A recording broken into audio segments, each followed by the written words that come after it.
आज हम आपके लिए लेकर आए हैं एक बहुत ही लाजवाब टॉपिक और आज का टॉपिक होगा मगध साम्राज्य के बारे में। और हम लोग जानेंगे मगध साम्राज्य के बारे में कि मगध साम्राज्य क्या होता है। उस मगध साम्राज्य की पूरी जानकारी हम आपको बताने चल रहे हैं। तो सबसे पहले कहता है कि मगध साम्राज्य की अगर स्थापना की बात की जाए तो मगध साम्राज्य के संस्थापक जो है बिंबिसार को माना जाता है, क्योंकि बिंबिसार के समय में ही मगध साम्राज्य का जो है उत्थान हुआ। मगध साम्राज्य जो है प्रगति की ओर बढ़ा। उसके पहले भी बहुत से इस साम्राज्य में लोग आए थे, लेकिन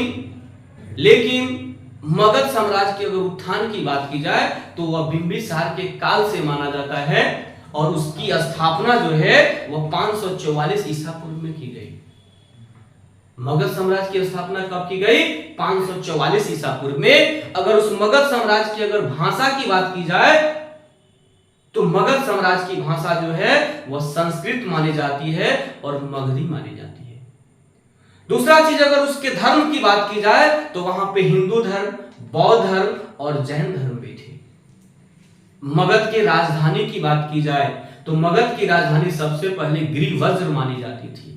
उसके बाद उसकी राजधानी बदलकर राजगिरी कर दी गई और बाद में उसकी राजधानी फिर बदलकर अभी वर्तमान में पाटलिपुत्र कर दी गई है और मगध की राजधानी जो है वह पाटलिपुत्र मानी जाती है। अब बात आती है कि मगध जो वंश जो था, मगध राजवंश था, उसके वहां के जो शासक जो हुए, जो राजवंश हुए, उनकी हम चर्चा करते हैं। तो सबसे पहले वहां का जो शासक बना वह उस शासक का नाम था बृहदत्त वंश। वहां कौन वंश आया? तो बृहदत्त वंश आया और उनका शासनकाल जो है 1700 ईसा पूर्व से लेकर 683 ईसा पूर्व तक चला। उनका शासनकाल कब से कब तक चला? तो 1700 ईसा पूर्व से लेकर 683 ईसा पूर्व तक। दूसरे जो शासक आते हैं उस शासक का नाम होता है प्रधोत वंश। उस वंश का क्या नाम होता है? प्रधोत वंश। और उनका शासनकाल जो है वह 683 ईसा पूर्व से लेकर और 544 ईसा पूर्व तक चलता है। और तीसरे वंश की जब बात करता है तो तीसरा वंश आता है हर्यक वंश और यही हर्यक वंश से जो है बिंबिसार संबंध रखते थे। और हर्यक वंश का शासनकाल जो है वह 544 से लेकर और 413 ईसा पूर्व तक चलता है। इसके तीसरे वंशज की बात करें तो इसका तीसरा वंशज आया शिशुनाग वंश और जिसका शासनकाल जो है वह 413 से लेकर और 345 ईसा पूर्व तक चलता है। इस मगध साम्राज्य के चौथे वंश की बात की जाए तो चौथा वंश आता है नंद वंश और नंद वंश का जो साम्राज्य जो चला वह 345 से लेकर और 322 ईसा पूर्व तक चला। लेकिन मौर्य वंश इसके बाद आता है और मौर्य वंश जो है 322 से लेकर 185 ईसा पूर्व तक चलता है। इसके बाद आता है शुंग वंश। शुंग वंश जो है वह 185 से लेकर और 73 ईसा पूर्व तक उसका वंश चलता है। उसके बाद आता है कणव वंश और उसका जो है 73 से लेकर और 28 ईसा पूर्व तक उसका शासनकाल चलता है।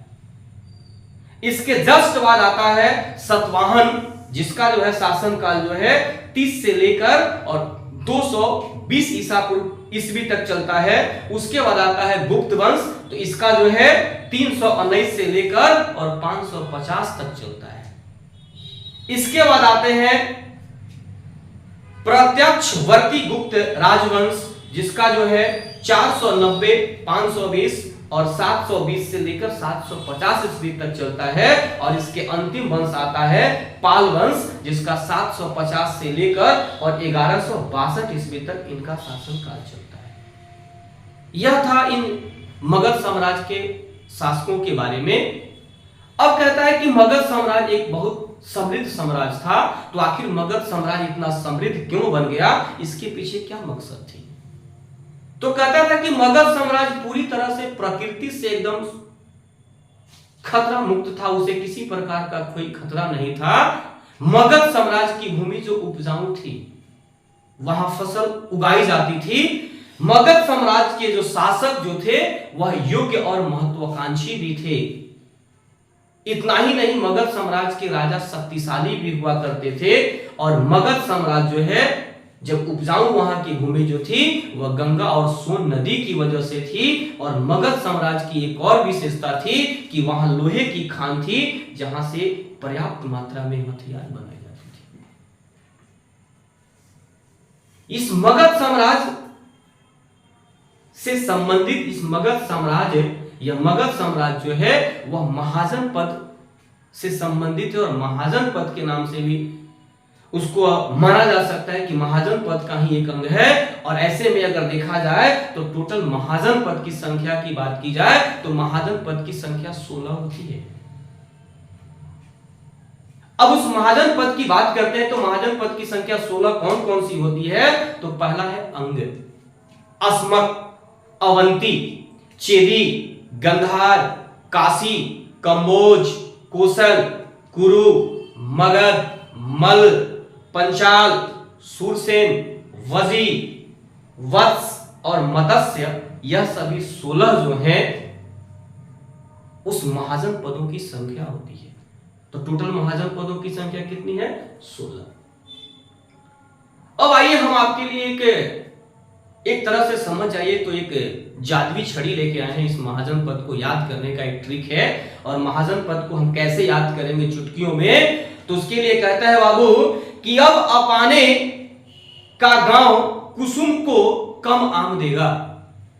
कहता है कि अब अपाने का गांव कुसुम को कम आम देगा। इसका मतलब कहता है कि अगर इसको केवल एक लाइन अगर आपके दिमाग में अगर है कि अब अपाने का गांव कुसुम को कम आम देगा, यानी कि अब का मतलब हो गया अंग, व का मतलब हो गया वत्स, अ का मतलब अवंती, पा का मतलब पंचाल, चे का मतलब होता है चेदी, का मतलब काशी, गा का मतलब गंधार, व का मतलब वजी, कु का मतलब हो गया कुरु, सु का मतलब होता है सूरसेन, म का मतलब हो गया मत्स्य, को का मतलब हो गया कोसल, क का मतलब कंबोज, म का मतलब मगध, अ का मतलब अस्मक और म का मतलब होता है मल।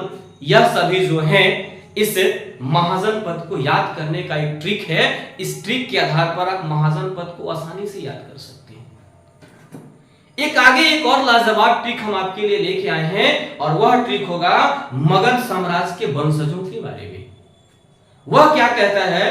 तो कहता है कि बाप हासिन मासुक सागुन, बाप हासिन मासून सागुप्त, तो कहता है कि बाप में ब बृहदक वंश, प प्रभोत वंश, ह हर्यक वंश, स शिशुनाग वंश, न नंद वंश। मासुक में म कहता है मौर्य वंश, स कहता है सुग वंश, क कहता है कर्णो वंश, स कहता है सातवाहन वंश और ग कहता है गुप्त वंश। तो यह जो था वह मगध साम्राज्य के जो है उस वंशजों के बारे में था। उसके आधार पर आप एक झटके में इनके साम्राज्य के बारे में, इसके वंशजों के बारे में आप चंद मिनटों में इसको याद कर सकते हैं। तो यह मेरा था मगध साम्राज्य। आप इस वीडियो के माध्यम से अच्छे मार्क्स को पा सकते हैं। तो इसके बाद भी इससे बढ़िया वीडियो हम आपके लिए लेके आएंगे। तो आप इसके लिए मेरे चैनल के साथ बने रहेंगे और इस वीडियो को लाइक करें, कमेंट करें, शेयर करें और आप बने रहिए मेरे चैनल के साथ।